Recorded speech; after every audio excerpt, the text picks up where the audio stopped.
Okay, so we got a mage. We got a mage opponent here. I know we always want to be mindful of mana worm in a situation like this. The Aldor Peacekeeper would bring the mana worm down again and give me someone to trade in with them next turn, so I like that. We obviously don't need the Uther at this point, but he could be very useful if he's trying to burn me down late. And the Sunkeeper, you know, we can hold off on that until later in the game. Doomsayer is excellent for an early mana worm as well, and sets up into my Alder Peacekeeper turn if need be. Job's done. Of course, you hate to lose the one attack debuff, but you know, Doomsayer into Alder is not the worst thing ever, and you can follow that up with a Blessing of Kings and actually have a decent target. This turn, you know, on turn 2, we think he did get a I'm forgetting the names of some of the cards, but the Which path to choose?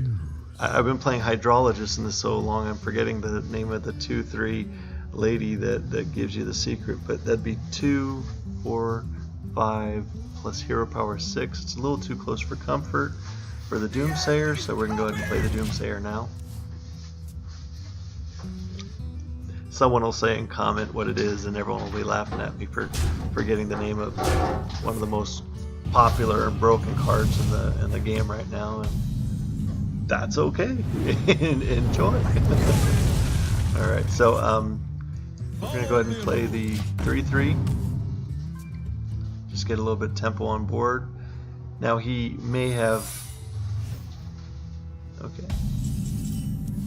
So with the secret, let's go ahead and. Do we want to test for... Yes, let's go ahead and test for Counterspell. And she had. Last warning. Reporting for duty.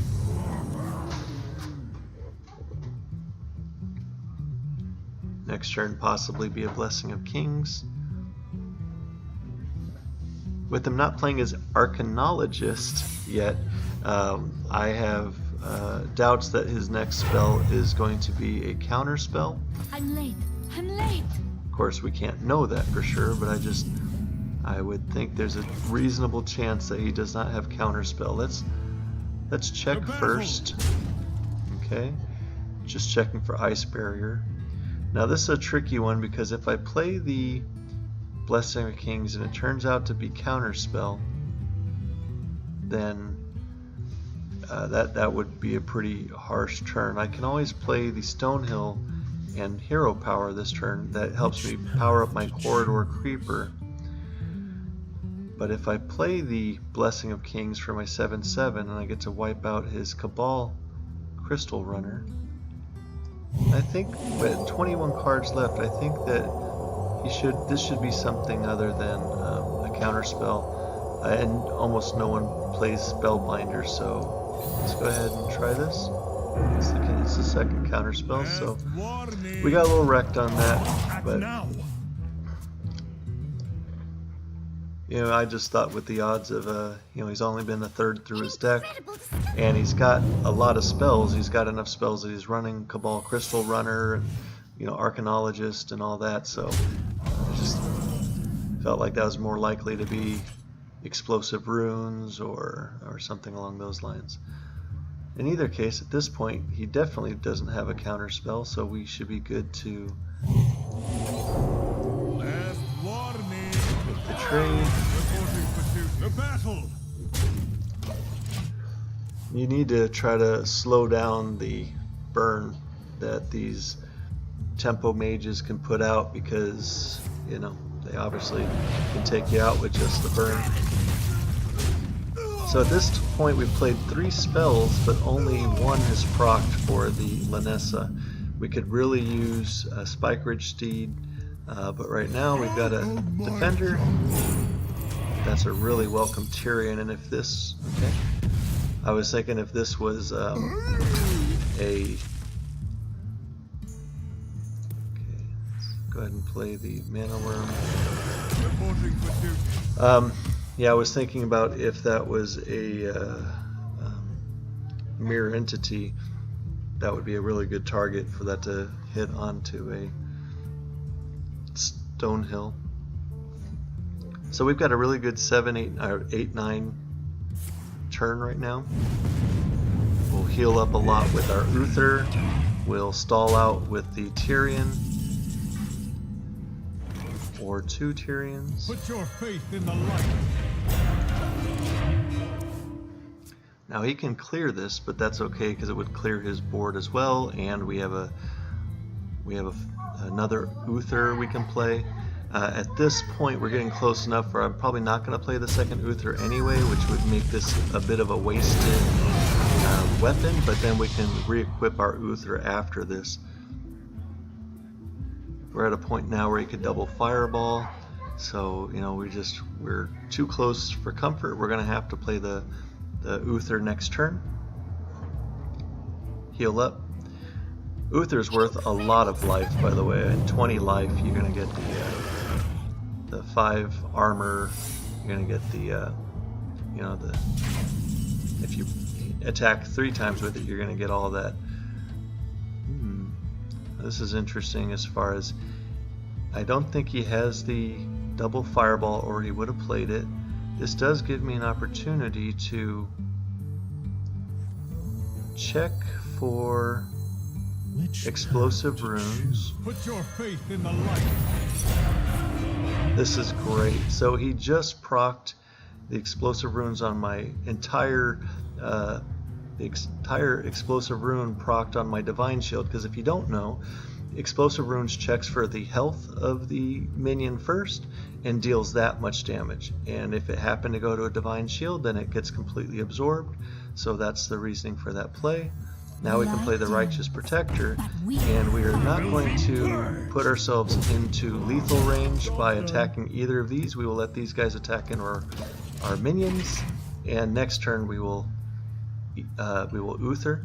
That way, if he does have fireballs, we wouldn't die if he did have the 2 fireballs. So now we've got a Luna. That's going to really be filling up his hand quite a bit. We will shape this world to our will. Now, if we can stall out long enough, we can take his entire, we can take him to lethal with just 3 attacks of our weapon. We have some defense out right now. Of course, that won't last very long, but this will really make us quite tanky, and we may be able to take out his life total before he's able to burn us down. Alunith is really good at helping him burn us down, just filling up his hand with 3 cards each turn. But that's where the Uther really comes in, and it really comes in well with Raza Priest as well.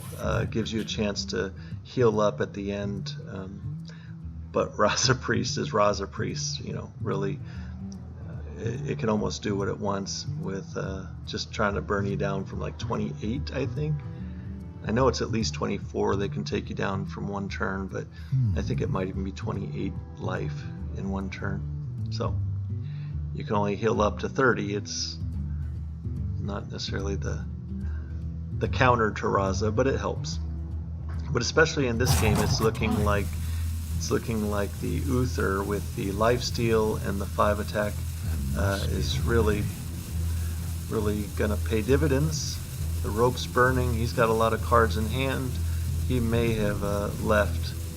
It's looking to me like he doesn't have this many decisions to make, so I'm feeling like we kind of discouraged him from finishing the game, which means we should have a win. Fall by my hand. Okay, we're gonna Lynessa. We're only gonna get 1 proc, which is not great, but we are going to